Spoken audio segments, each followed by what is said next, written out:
I'm Hitesh Hathi. I'm with the Mittal Institute, and it's a deep, deep honor for me to be here to welcome all of you on behalf of the Mittal Institute for a unique occasion. We have people here from all over the world: Lahore, New Delhi, Mumbai, from San Francisco, Miami, New York, from every part of the university. So it's a great pleasure to welcome all of you. And I want to say at the outset, I'm particularly grateful to all of you for showing up today. It's a uniquely challenging time in history, and certainly a challenging time for Harvard University. Many of you have been talking to us about that in our conversations over the last couple of weeks. And as I have been saying to you, and as we wrote in our invitation to you, we hope that what this evening offers is something of the joys of collegiality in the pursuit of the important work that we do here at Harvard. And turning to that important work, let me just say one brief word about the Mittal Institute, because the whole evening is about the Mittal Institute. Our mission at Harvard is to connect the university to South Asia. So we are an international institute, a multidisciplinary institute, and connect for scholarship, for research, and for everything that proceeds out of those. Welcome. For everything that proceeds out of those for our faculty, researchers, scholars, students, to facilitate a genuine multi-way exchange, which perhaps is even more important at this moment in the world. So without taking up any more of your time, I want to say this is a unique event because we're looking at the 15-year journey of the Mittal Institute since it was refounded under Tarun Khanna. And I want to also say under Mina Hewitt, who's here. Everything that was accomplished was the two of them working together. I use the metaphor sometimes that what they built was an extraordinary car that I get to step into and drive every day, for which I'm infinitely grateful. And I guess we all do at the university. So this is a unique moment to reflect on the kind of important work, the collegiality, the role of Harvard and Asia in each other, especially South Asia. We're going to hear from three very distinguished faculty in conversation, but before that, let me introduce Mark Elliott, who's just going to give some brief remarks. Mark, I'm so grateful for you for accepting our invitation to join us. Mark Elliott is the person who is really an advisor to the Mittal Institute and the man who has helped us succeed in all these years. He's Vice Provost of International Affairs at Harvard University. He's the Mark Schwartz Professor of Chinese and Inner Asian History in the Department of East Asian Languages and Civilizations, and also in the Faculty of Arts and Sciences. He's in the Department of History. Mark. Thanks, Hitesh.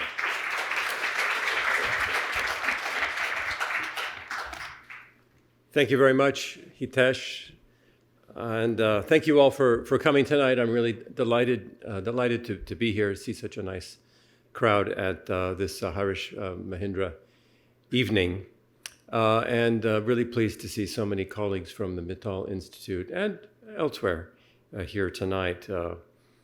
This event, which features a conversation between three esteemed colleagues, Bill Kirby, Arthur Kleinman, and Tarun Khanna, for me is tinged with just a little sadness because it will be one of the last events held by the Mittal Institute under the leadership of Tarun as director.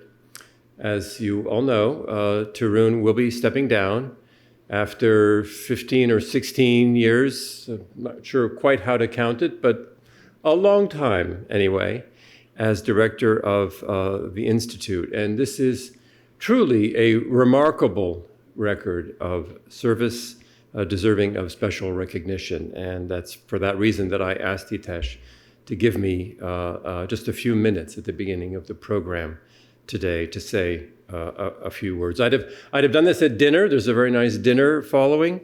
But as it happens, I'm committed elsewhere. I have a wedding anniversary date night, if you must know. So I hope at least that the married people in the room will understand that I will not be able to stay for the conversation that is to follow. Oh, Hitesh just now made reference to the joys of collegiality. And Tarun and I, colleagues who go way back now, I think we can say. I can remember Tarun when he actually looked like he does in this picture here.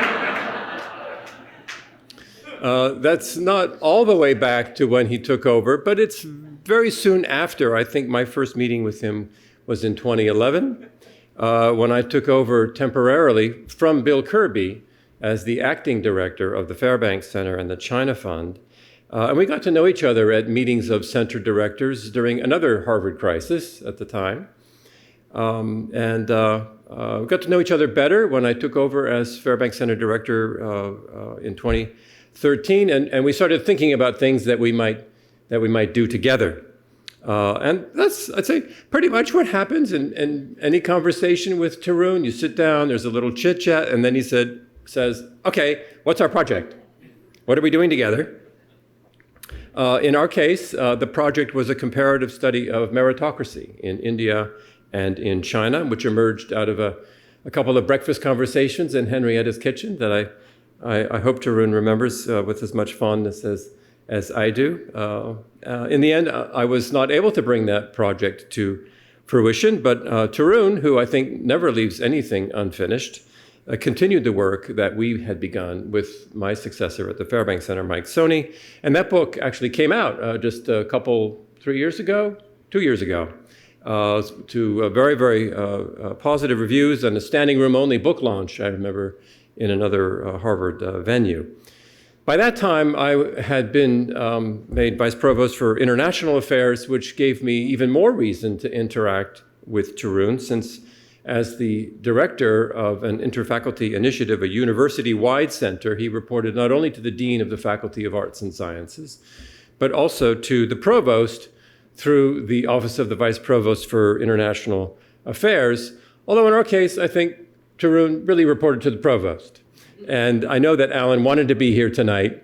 As president of the university now, let's just say he's got a lot on his plate. But he did want me to represent his very warm greetings and thanks to you, Tarun, at this event. So over 10 years now, we have spent a lot of time together in the same room, a lot of time on Zoom. I remember during the pandemic especially, thinking about how to help the Mittal Institute achieve the kind of growth it was aiming for. And we talked about fundraising, different kinds of problem solving, office in Delhi, troubleshooting, travel planning, just about everything, really. Intellectual programs of the center. Over these last 10 years, our interactions have given me a lot of joy. I've learned a lot from Tarun. Some frustration as well, which is inevitable, but a lot of admiration in the end for everything that Tarun has accomplished. I've come to regard him not just as a successful faculty director, and not only a respected colleague, but as a friend. And I'm going to miss the chance to meet and talk about center business on a regular basis, but I'm sure we'll find other things to talk about. Now, when I say growth here at the Mittal Institute, I mean a very, very substantial expansion of the scope and scale of activities undertaken by the Institute. Tarun has brought his entrepreneurial talents to Mittal, suffusing it with the kind of energy that one sees at startups, or at least that I imagine one sees at startups. I've never been part of a startup. I don't think we saw the balls and big bowls of M&Ms and things like that people talk about at startups, but everything else was there. Under his tenure, the Mittal Institute has grown to include faculty from the sciences. Really, all the schools have been involved, transitioning from what was an initiative that began in the Asia Center, which was captained at one point by Professor Kleinman, to a university-wide center, and then with a major endowment gift, a generous gift from Lakshmi Mittal and family in 2017 to the current Lakshmi Mittal and Family South Asia Institute. And even then, that was now 8 years ago. It doesn't seem like doesn't seem like 8 years ago, but it was 8 years ago, the intellectual breadth and depth of Mittal Institute have only continued to grow. Tarun has led its engagement in countries across South Asia, overseeing the establishment of the office in New Delhi, which Meena and I opened together back in 2018, and an on-the-ground presence as well in Lahore and Kathmandu. The Mittal Institute is, in my mind anyhow, perhaps best known for its signature programming in entrepreneurship and education, public health, and climate. But Tarun has made sure that the Institute maintains a strong commitment to the arts. It's the only one of the area centers with an arts advisory council, I will point out. There's a very notable Distinguished Artists Fellowship program. I think we have this year's Distinguished Artist with us. Again, this is a unique feature. As far as I know, none of the other area centers have this kind of a program. Commitment to architecture, the Kumbh Mela project, which many of you will know about, maybe the best known example of that. Public history, the Partition Project. I see Jennifer Leaning here, co-author on that book. And many other areas besides. There are postdocs, there are a whole host of fellowships, grad student associates, research funding. I can't list everything that goes on at Mittal. India, obviously, is a focus, but Tarun has made a point of providing coverage of the entire region. It is the Institute for South Asia at Harvard, an area that the university covered very poorly until Bill Kirby decided that this should be a priority for the university and helped to make that happen. Tarun has helped to realize that vision. So it would be going too far to say that Tarun has done it all on his own. Sorry, Tarun. He's been blessed with a hardworking, really dedicated staff at the Institute over the years and has been very fortunate to have had the support of two really extraordinary executive directors, the current director, Hitesh, Hathi, and the former executive director, Meena Hewitt, here with us. I think they without them, Tarun, it would have been a whole lot harder. I'm sure you will agree. And there's been a whole bench of talented faculty, specialists from all the schools who have been involved in this work.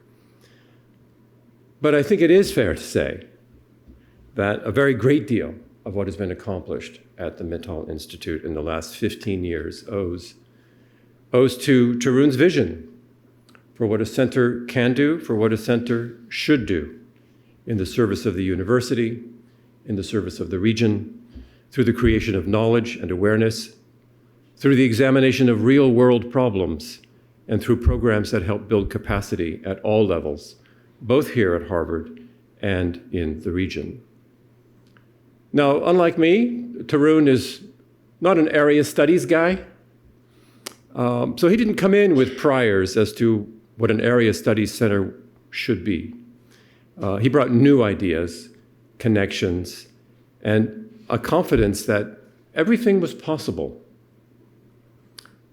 It sometimes seemed to me that he was asking the impossible, and more than once he did, I think, ask the impossible of me. But it was that spirit of can do, we can do this, we will get this done, that I think has underwritten the tremendous success that we have seen here at the Mittal Institute under Tarun's leadership these last 15 years. So it's no wonder now that the business school, which is his home school, wants him back. They want more of him. They have projects there to which he will be turning more of his attention before very long. But I am sure he will remain close to the Mittal Institute always. His contributions will outlast him. And that's how we design things at Harvard, to outlast ourselves, to last for a very, very long time. On behalf of Alan Garber and all of my colleagues, thank you, Tarun, for everything you have done for Harvard, for the study of South Asia, for faculty and students, and for colleagues in the region. We are deeply in your debt. Thanks so much.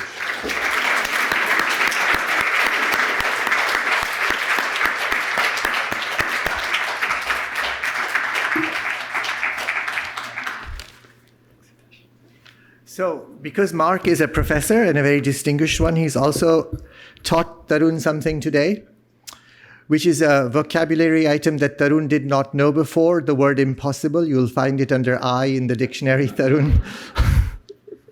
So look, without much ado, I just want to bring our very, very distinguished guests here. I said it's a special evening. 3 people who have a deep experience connecting Harvard to Asia, thinking about Harvard and its place in the world. I just want to introduce them. Mark talked about this being the Harish C. Mahindra evening. We every year have a Harish C. Mahindra lecture. This year we've interpreted it widely because the lecture is meant to honor people who've made a deep contribution to India and the region. And here we have 3 people who've made an extraordinary contribution to the region. I'm going to start with William Kirby. William Kirby is the T.M. Chang Professor of China Studies, the Spangler Family Professor of Business Administration, Harvard University Distinguished Service Professor, and the Director of the Harvard China Fund.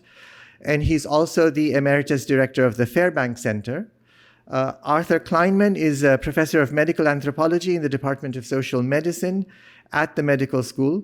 He's the Esther and Sidney Rabb Professor of Anthropology in the Faculty of Arts and Sciences and Professor of Medical Anthropology in the Faculty of Medicine, also in the Faculty of Arts and Sciences. He's Professor of Psychiatry at the Cambridge Health Alliance, Curator of Medical Anthropology in the Peabody Museum of Archaeology and Ethnology, which is also in the Faculty of Arts and Sciences. He's the former director of the Asia Center. And Tarun, since I think people know you well, I will give a shorter introduction. Tarun Khanna is the Jorge Paulo Lehmann Professor at the Harvard Business School. He has served as faculty director of the Mittal Institute since 2010. Tarun thinks widely and researches widely into entrepreneurship, both for-profit and non-profit, in the ways in which it contributes to the welfare of the world. They will have a conversation, and after that, we will all adjourn for a reception with a lot of wine and goodies. Gentlemen, may I ask you to come up? The one thing I requested, Hitesh, is that this should not be a referendum on me. I would really like this conversation to be forward-looking, but let me start by, acknowledging numerous friends who are in the audience, really more than I can even count. It's such a privilege to see so many friendly faces from all parts of Harvard, alums, current students, faculty. I'm just grateful for everybody being here. Mark, not only would I not have been able to do this on my own, I think it's 99% due to Meena and Hitesh and the teams that they put together. Honestly, I mean, I keep saying that, and I truly mean it. I just want to offer maybe a couple of framing comments, because I think in the end, there are only 1 or 2 principles that we've tried to follow as a team. When I was asked by Drew Faust, who was then president, and Steve Hyman, who was then provost, to do this, my initial reaction was no, because I'm not an area studies person, and I'm an applied math economist. Taking full advantage of tenure to explore widely in different fields.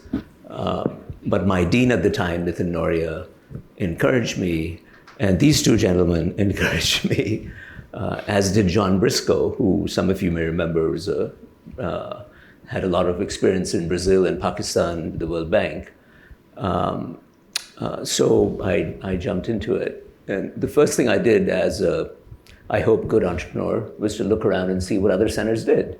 And I found 2 very strange things to my untutored eye.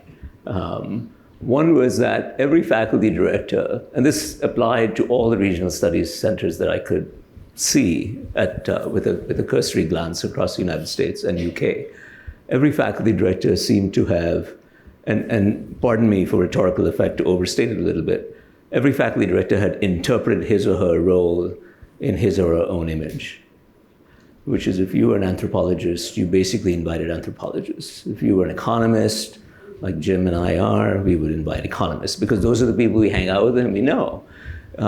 If you were a political scientist, there were lots of civil service people and so on. And I just found that really odd, because we're in a university that's bursting with talent of just about every sort.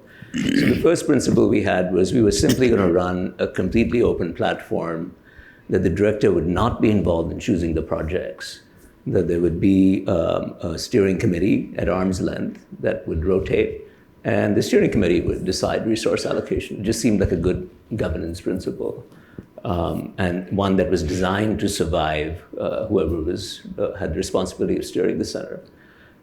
The other thing I noticed, which rankled a bit, was that all the centers were, ensconced in their ivory towers in, New Haven or Providence or Princeton or wherever else. And I just thought that's really strange, that it's going to be really hard. And having at that point already spent, grown up in India, but spent 15 years wandering around rural China and learning to speak a little bit of Chinese and try to appreciate it, I knew that we would not be welcome in any of these countries unless we were seen as complete citizens of these places.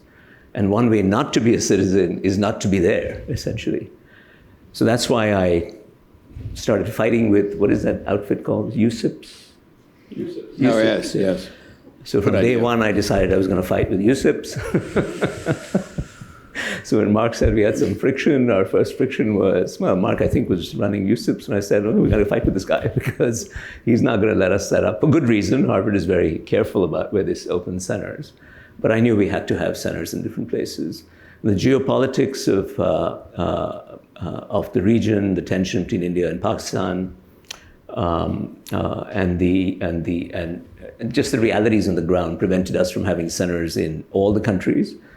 But at least we managed to build one big one and then have episodically presence in all the other places. So those are the two principles.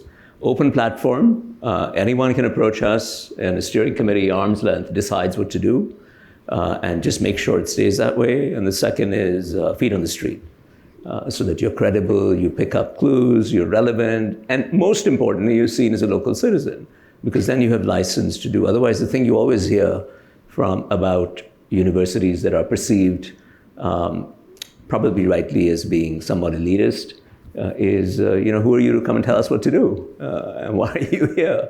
And I think those are the principles. I mean, I have too many happy memories to recount. Off the top of my head, Diana and Rahul is not here, but Diana and Rahul led the Kumbh Mela project.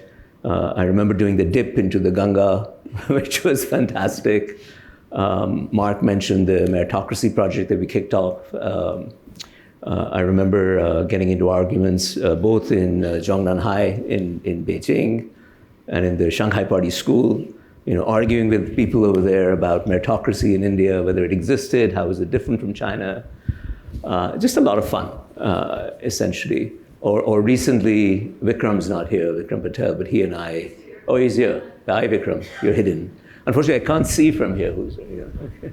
Vikram is here. But we've had Vikram and I are 2 of 4 co-chairs of the Lancet Citizens Commission for redoing India's healthcare, which is a gigantic task, which frankly, Vikram has done 99% of the work. But we've had so many spirited, but it must be said, principled fights within the commission to come to some sort of consensus about extremely difficult issues. And those are good memories, because in the end, they're intellectual arguments, and they're fights about something extremely meaningful, the healthcare of 1.4 billion people, and trying to find a roadmap that goes. So it's such a privilege to sit here and just think about. And I can't forget the students. We have so many students. We have all our friends here who've been supporters in the front row. Mukesh and Chandni have been sending students to India, undergrads, for so long. Our postdocs, our visiting fellows. The one thing that's missing is we just don't have enough faculty who do region studies the way we do for China. And that's a project that I guess I failed to make a dent in my 15 years, but it's a project for the future. And lastly, I'll say, I'm an inveterate optimist just by nature. It's a glass half full always to me. And I keep telling Hitesh and our team that, we barely, even though we work with about 200 faculty now in all the schools, we're barely touching 5% of the faculty. Most people at Harvard still don't know what the Mittal Institute is. And I see that as a massive opportunity to keep on doing amazing things. So it's been a privilege, and most of all, from the bottom of my heart, I want to thank you all for being on this journey and tolerating not just me, but my teams here, who are all represented here. And special thanks to Meena and Hitesh for being my partners in this journey. I'll stop with that because I really want to hear what these two have to say more than me. So.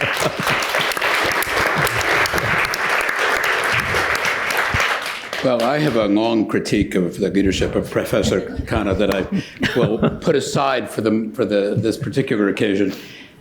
I just want you to appreciate, and I'm going to do, in terms of my own involvement with this, give you some background of how difficult it is to establish something like the Mittal Institute, to establish something altogether new in a university that, in Chinese historical terms, dates from the late Ming Dynasty, because that's when we were founded. So this is not easy, and when one comes into an enterprise with a wish, as Tarun and his predecessors had, to build South Asian studies at a place that had not much South Asian studies, it was a very heavy lift. You have to understand, for example, East Asian studies, my area and Arthur's area, whoops, to a considerable degree, I'm so sorry. Flowers. 没有关系. Well, that's too bad. But yeah, just leave it. Okay. So we were the beneficiaries of the fact that China was an enemy to the United States, and so the national defense budget put a lot of money into training people like us in our day. India was not a danger, so no money into the study of South, or comparatively very little. And so South Asian studies across the country is comparatively weaker than East Asia, but at Harvard, virtually non-existent. So when my very first job as an administrator here at Harvard was a temporary one, but I'd come, and within a year, maybe in the first year even, or within 12 months, I was asked by Dean Jeremy Knowles to be on a committee with John Coatsworth and Charlie Mayer, two extraordinary colleagues. Coatsworth was the one who developed our Latin American Center, and Mayer was a central figure in our Center for European Studies. To what could we do to build up South Asian studies? And we saw the huge problems and weaknesses in the FAS.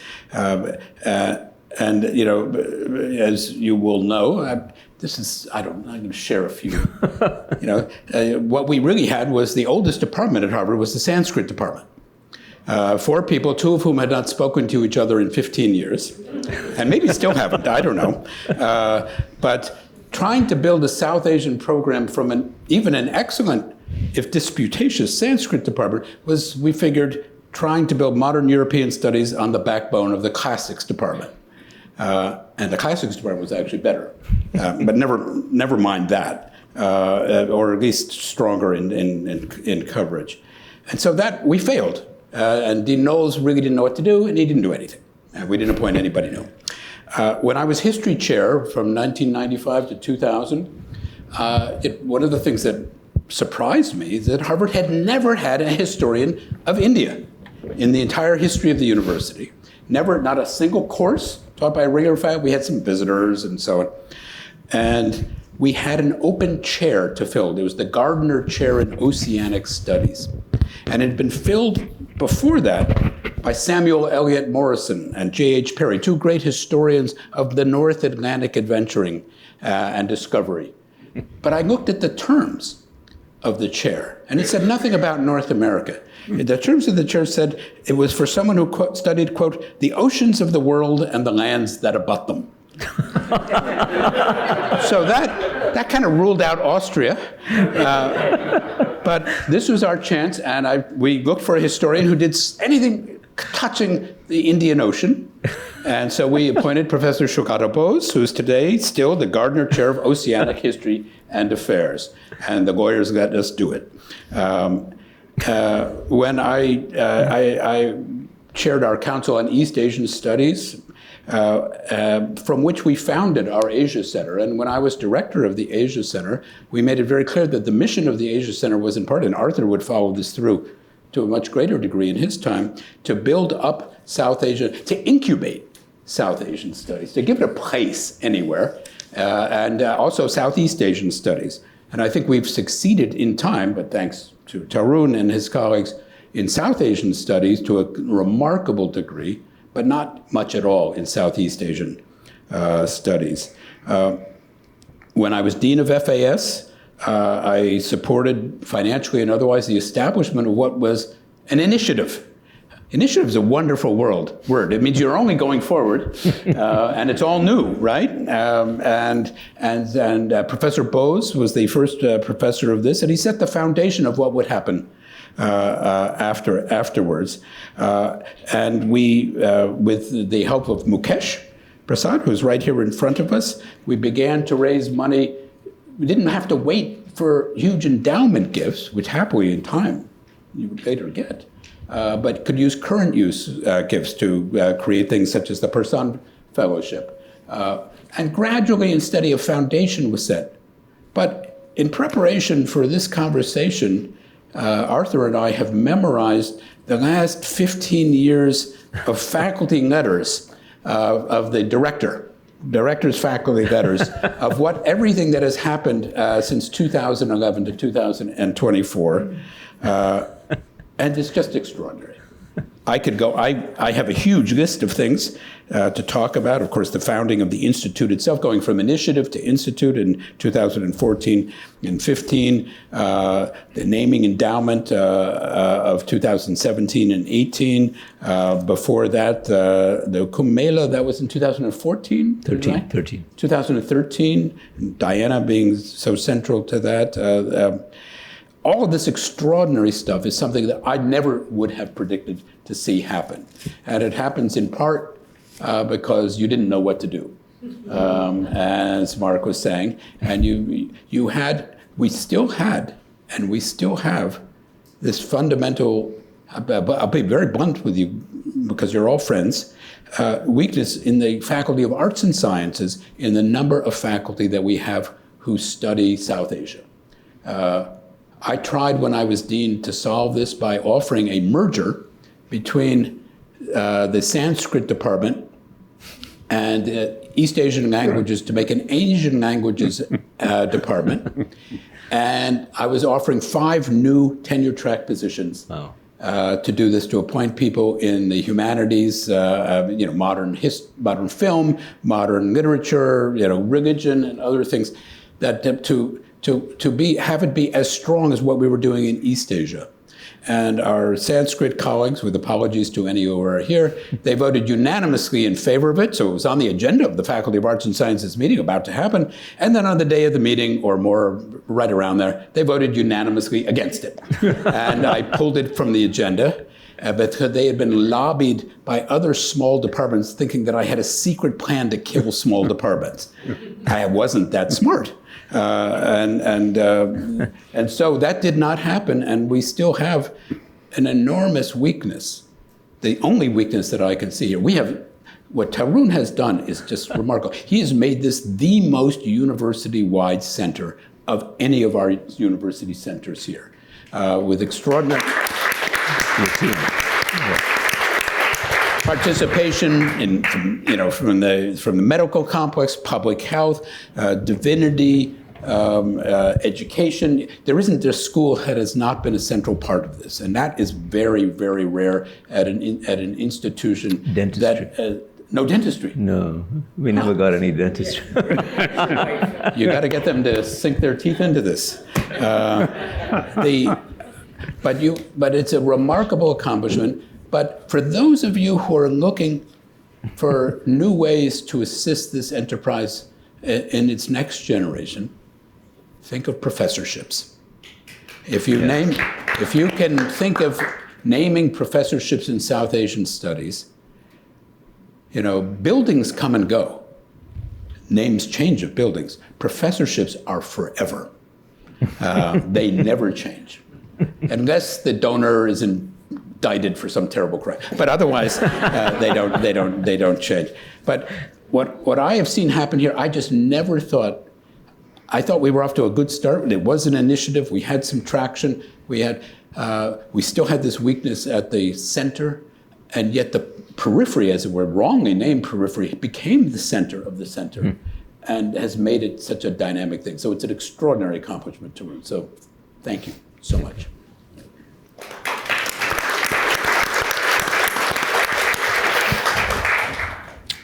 I want to take us back to when Tarun started in 2010, and a little backdrop to that. I'm the only Harvard faculty member who's chaired departments on both sides of the river. I chaired the Global Health and Social Medicine Department, which Vikram Patel has made such an extraordinary place, and before him, Paul Farmer. And I chaired the Anthropology Department. And in 2008, I was asked to take over the Asia Center. And I was told, you know, we have an Asia Center, and then we have all these other centers, the Reischauer Institute for Japanese Studies, the Korean Institute, the Fairbank Center, et cetera, et cetera. Why don't you coordinate them? And the dean said, yeah, that's what I want you to do, Arthur. I want you to let them know that the Asia Center from here on out is going to coordinate all the other centers. That was the most disastrous first meeting I've ever been in, okay? Because no center wanted to be coordinated, okay? And we had a lot of centers. And actually what brought us together was the financial crisis of 2008, which, at which a dean, not surprisingly, saw all these multi-year monies sitting around. You know, our great president at that time had invested the operating budget. Well, Yeah. the former dean of the faculty knows this better than any of us, with the endowment, and so we had lost the operating budget for the university. Not an easy thing to do. And so the then dean of the faculty saw all these centers sitting with money and said, well, you know, you have at the end of the year this overage. Of course we had it because we had multi-year programs. And I'm going to take those away. And we pointed out that he couldn't take them away. And we got into an interesting development there. And we had a committee that represented, and I chaired it, all the center heads. And we were actually able to defend the monies we had, which was very important at that time. Because the centers have, the financial side is relatively new to the Mittal Institute. Tarun has done a fantastic job with the help of you donors. Our centers have lots of wealth. Some of them have well over $100 million in their endowment. And it's the monies that make it feasible for faculty and students to come together and do remarkable things across the university. So when Tarun started, there were some real challenges that it's worth remembering. First, we had several faculty who were relevant to South Asia who refused to participate.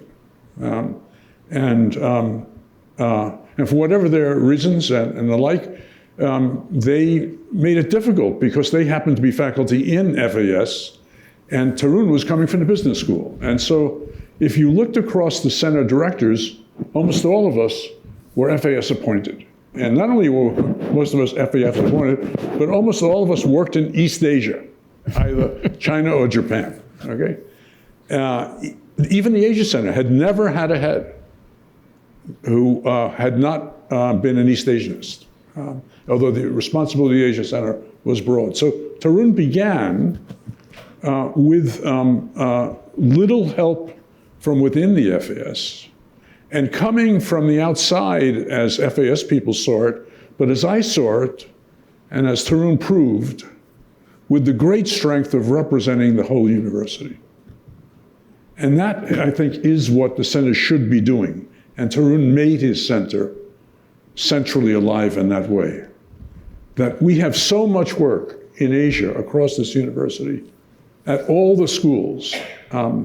And indeed, today, I would say in my field, in Bill's field, the China field, it's actually the schools outside of FAS that have the most work going on. Absolutely. Yep. in China.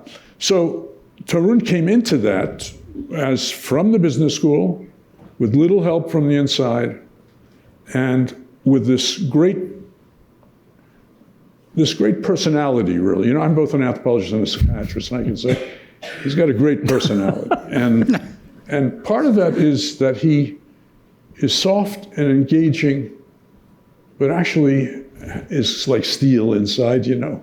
Once he grabs something, he's holding on to that, and you recognize that. The Chinese have a saying, round on the outside and hard in the center. And I think that's what I discovered working with Tarun. It turned out, shared a number of interests, and one that has continued right to the present is an interest in aging. And one of the programs I had developed at the Asia Center was on aging. And I was particularly interested in moving out of the American, Western European framing of global aging and of aging-related problems and solutions.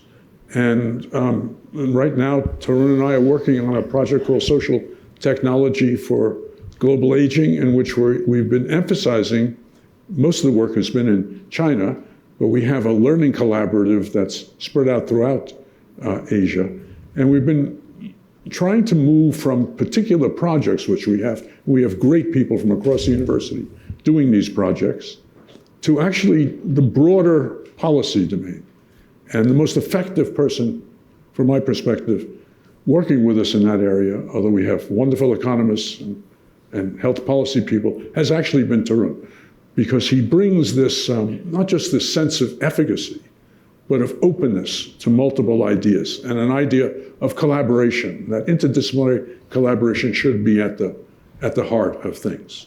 And so it's been incredible for me to watch as he began and then built this extraordinary institute. And I just want to give him immense credit, recognizing that the staff did many, many good things, because the setting and the timing was so difficult. I think that most of us coming into that would have been so overwhelmed that it would have taken us a decade just of working things out without really building. But Tarun built. He built from the word go. And he built in such a way, as you've heard several times now, that it encompassed the broad interests of the university. And so all I can say is that I find him one of the most extraordinary colleagues that I've had. This is my 49th year here at Harvard. I've seen the good parts of Harvard and the bad parts. And I think we should all recognize right now how marvelous it is to be on the right side of history with Harvard at this moment, okay? Yeah. Yeah. Let me just add, I talked about how difficult it is to start something. How do you make then something that endures? Yeah. And so if you look at the different centers around the university, so just in international studies, just focus on those for the moment, that have endured and that are strong, have great centers of gravity in faculty and students and so on. Almost all of them are associated with a leading faculty entrepreneur. Somebody who, Harvard is not a place that is big on central planning. Like, we have no central planning, to be frank. It's the job of the deans and the presidents to recognize good ideas from what I would call the mistakenly named bottom up, and then identify them and decide which ones we're going to fund and how we're going to do it. But you try and find a strategic plan for the university, and I guarantee you it does not exist. It does exist within some schools, but for the university as a whole, I mean, if we had one, we might have built out Alston by now. It's only been a quarter century, so what the hell? We can take our time. But so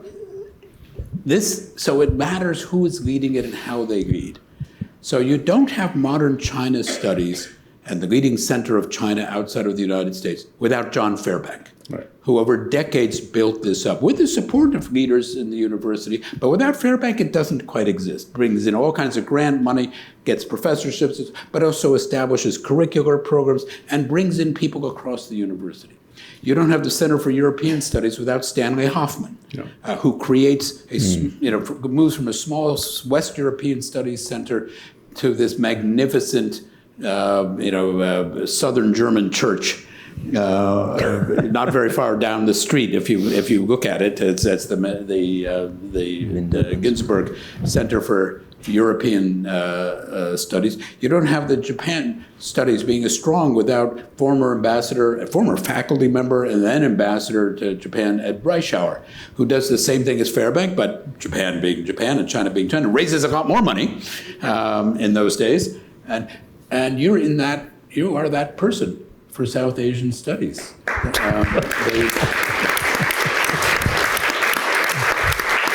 So it really helps to have somebody from the business school come and do this. And what you're not hearing here is the reason why Dean Datar wants him back at the business school is just that he's an amazing colleague at the business school, which is where we first actually met, if I'm not mistaken.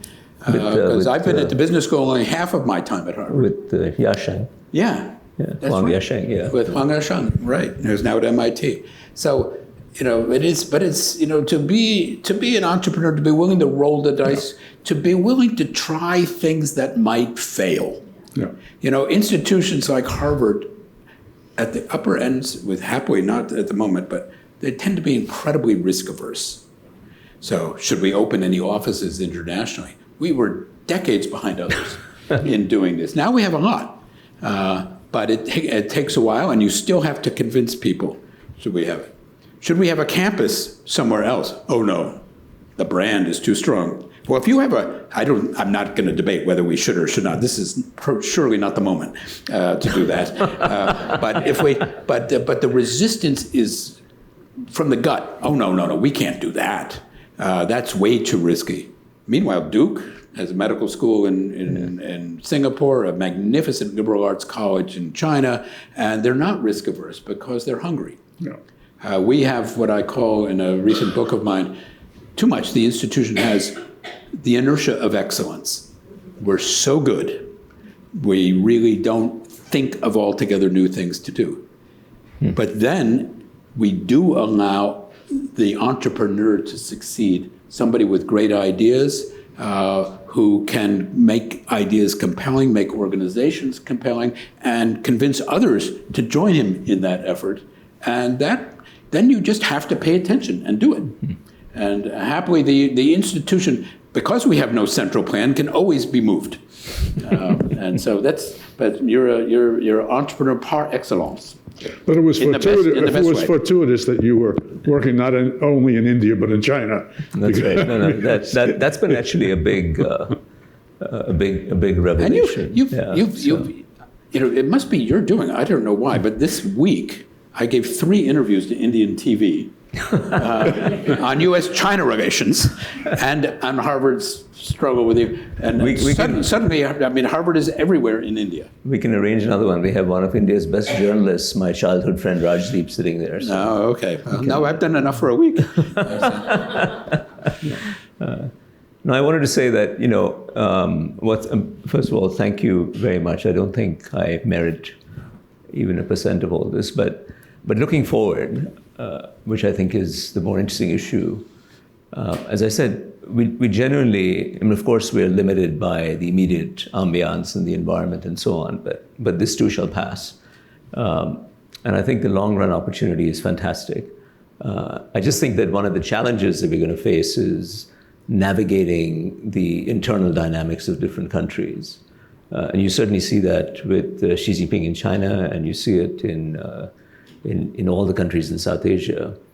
And I hope that, as a university, that we can invest in what I was referring to colloquially as feet on the street in a significant way more than we've done in the past, because without that, I don't see long-run traction. It's just my personal bias, I think. I don't know if you guys have any.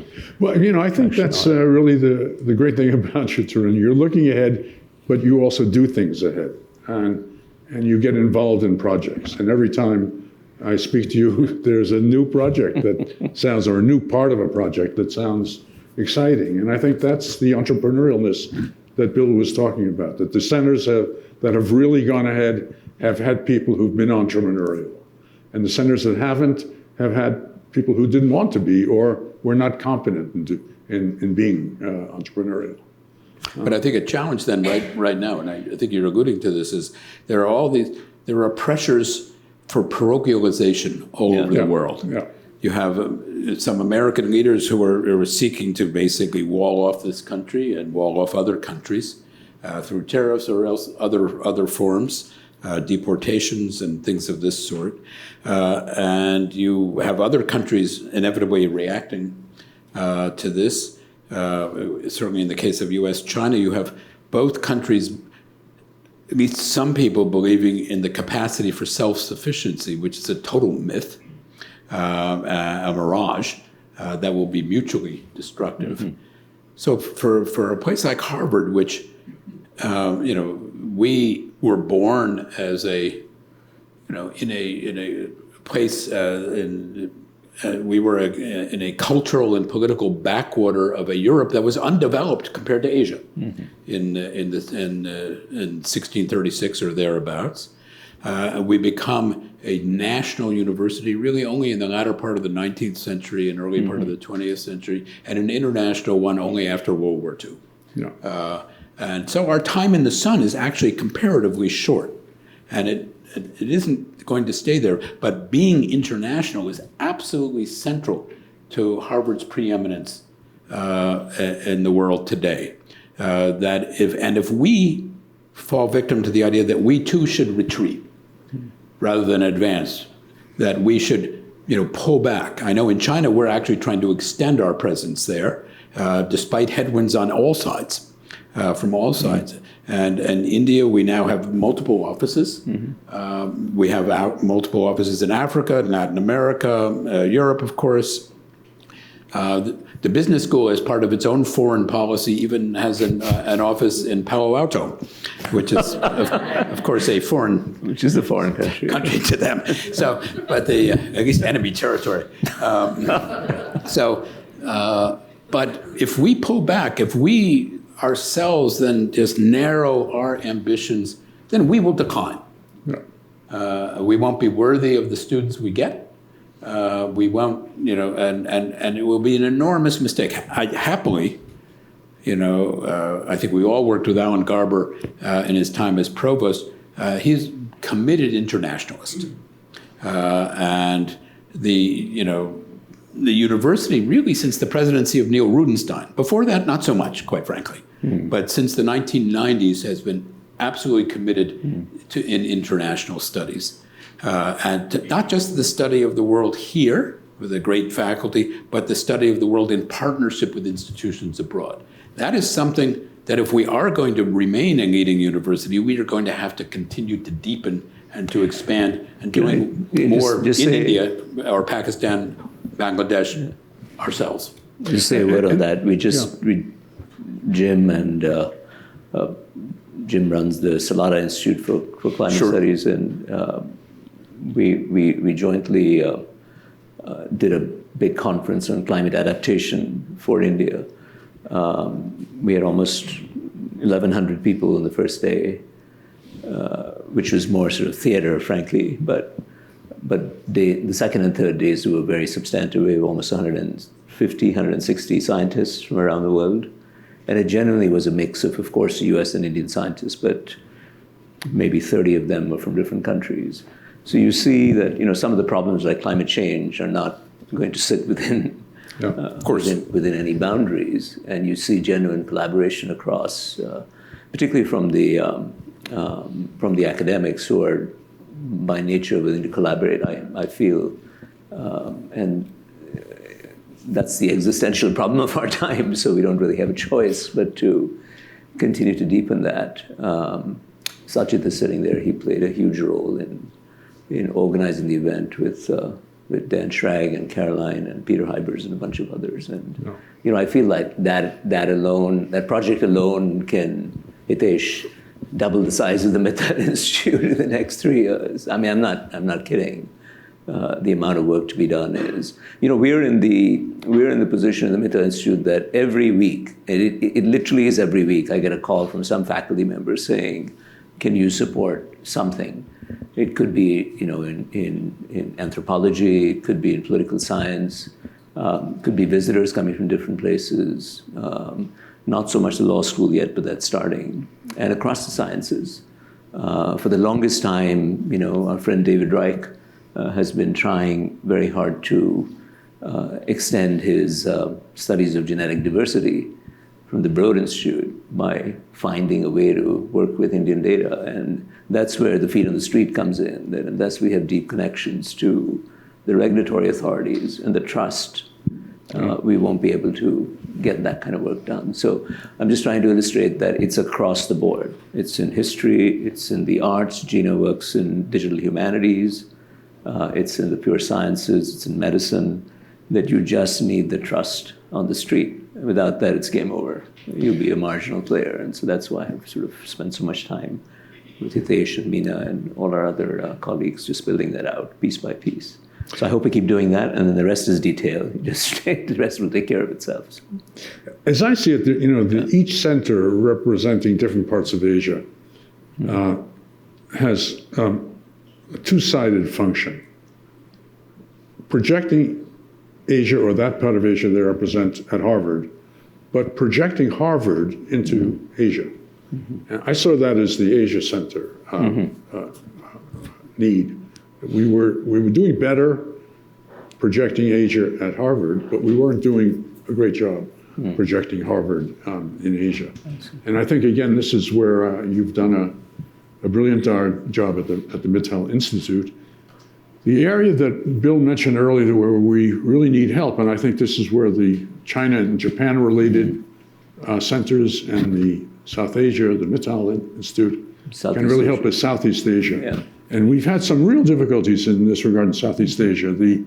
If you look at the Asia Center, you would think, gee, if any center was responsible for this, it should be the Asia Center. But we had tremendous difficulty, and I'll reveal one problem we have. We have a great program sponsored by the Asia Center, but contributed to by all the Asia-related centers on publications of books with an emphasis on East Asia. It's won all the prizes. The books are fabulous, and the like. We have a relatively conservative committee of faculty running this project, and I presented to them some years ago the idea that we had the funds to include Southeast Asia in the East Asia group of publications. And the response I got was, well, do they have books on Southeast Asia? Are there researchers in the field?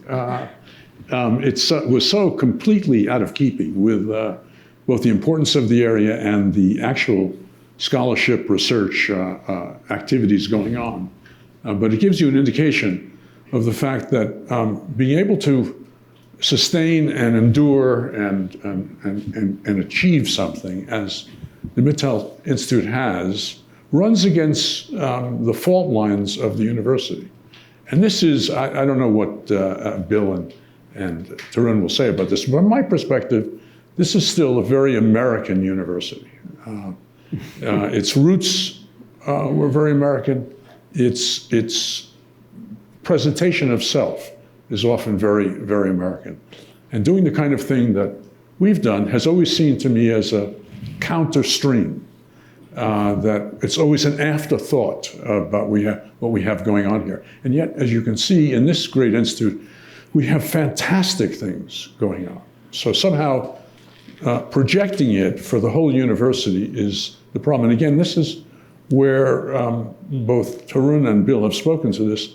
This is where our every tub on its own bottom and our failure to recognize the one Harvard comes into play just in the presentation of who we are. So that I meet students every day here who spend 4 years here and fail to realize the richness we have in Asia, in South Asia, East Asia, Central Asia. It is I think, an abiding problem for us. So I would say a couple of things, Arthur. First of all, given the current crisis that we're in, we have to remind ourselves that Harvard was here before the United States, right. and we're going to be here after the United States. Just want to give you that. Anyway, just sometimes Americans need a little humility. The United States, we're celebrating. I live in Lexington. It's the 250th anniversary of the first shot. The Qing dynasty, the last of 24 Chinese dynasties, lasted longer than 250 years. So some little humility about what the American project has been is sometimes needed. But Arthur is quite right. One has to also fight against the idea of, once some things are established, then they get harder borders in them. And I'll never forget, even as they are being established, when I was director of the Asia Center, this has been around maybe 2000, 2001, we had this big gathering of those who had assisted the establishment of the Asia Center, and a large number of people from Japan and elsewhere in East Asia. And a good deal of the fundraising was done in Japan for the Asia Center. And I talked about the challenge. Our next challenge was really to develop South Asian studies. And at the lead table, sitting right in front of me, was our lead Japanese donor. Ben Makia. Yeah, well, you don't have to say that. Anyway, and he says in a big, loud voice to the rest of the table, "Wait a minute, he's talking about India. India's not Asia." And I corrected him publicly at this operation. We've gotten beyond that, happily. Yeah, Ben was better than that anyway. Huh? No. Anyway, but we have the parochialism can exist here. So you've managed not only to build, the challenge is not just to build South Asia in the realm of broad Asian studies, but to build the study of a region that is itself disputatious. Yeah. The Chinese, the Japanese, the Koreans, they don't get along. That's why they all have their own institutes. But we have one South Asia institute, and you have somehow managed to keep the peace in South Asia for 15 years. And so I hope you will continue. I do so. Well, we have so many amazing friends from Pakistan and Bangladesh and Nepal and Sri Lanka. Really couldn't do it without. I keep saying, feet on the street, because I just believe so much in that. But that's equally represented by our alumni and our supporters in different places. I mean, they just make everything happen for us. So, and that's the strength of the university that we should leverage. Not be limited by the short-run lack of specialist faculty, but just use the cards that we have and make something out of whatever it is that we have, and that will attract more faculty, more talent, more resources. So I think it's going to be a lot of fun to watch the next. It's been 15 years. This passed by. It was supposed to be 3 years. It's 15, but another 15. So we look forward to. Much more to do. I see Hitesh is standing by the wings. Yeah, he has the dinner menu in his hand. I wish it were a dinner menu. Listen, first of all, thank you all three of you.